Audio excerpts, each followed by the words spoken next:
இல்லை 4 எழுத்தாளர்கள் பேர் போட்டிருக்கீங்களே, இந்த கதை 4 பேர் சேர்ந்து எழுதுனதா அவர் தனித்தனியாக? ஆமாம் ஆமாம் சார். அது வந்து ஃபஸ்ட்டு முத்து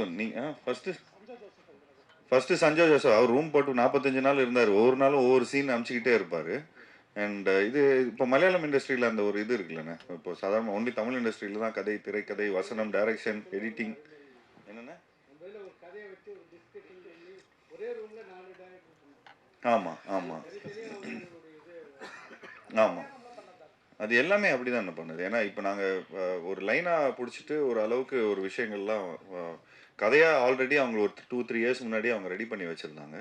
அப்புறம் நிறைய கேரக்டர்ஸ் இருக்கிறாங்க. ஸோ நிறைய அவங்க இப்போ தம்பி ராமையனை வந்து இன்றைக்கி வேற ஒரு டைலாக் அடித்து விட்டுருவார் கதைக்கு சூப்பராக இருக்கிற மாதிரி. உடனே என்னப்பா செம்மையாக பேசிட்டாரு, இப்போ நம்ம அதை விட பெட்டராக ஒரு லைன் கொடுக்கணும், அதை விட பெட்டரான ஒரு சீன் கொடுக்கணும் அண்ணனுக்குன்னு சொல்லி அப்படியே டெவலப் பண்ணிகிட்டே வருவாங்க.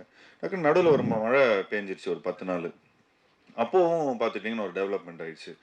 ப்ரொடியூசர் வந்து ஃபஸ்ட்டு ஒரு கதை சொல்லும் போது கொஞ்சம் இதை விட ஒரு ஒரு 45 ஒரு 60% தான் இருந்தது பட்ஜெட்டு. அப்புறம் ப்ரொடியூசர்கிட்ட கதை சொன்னோன்னு அவருக்கு பயங்கர எக்ஸைட் ஆனோன்னு இன்னும் ஒரு கிளைமேக்ஸ் இன்னொரு எக்ஸ்ட்ரா ஒரு சீக்வன்ஸு சேர்த்துட்டாங்க. ஸோ டெவலப்மெண்ட் ஆகிட்டே இருந்தது. ஸோ ஒரு படம் வந்து 60%ல் தான் ஆரம்பிப்போம். அது அப்புறம் படம் ஷூட்டிங் பண்ணும்போது ஒரு 100%ல் பண்ணும்.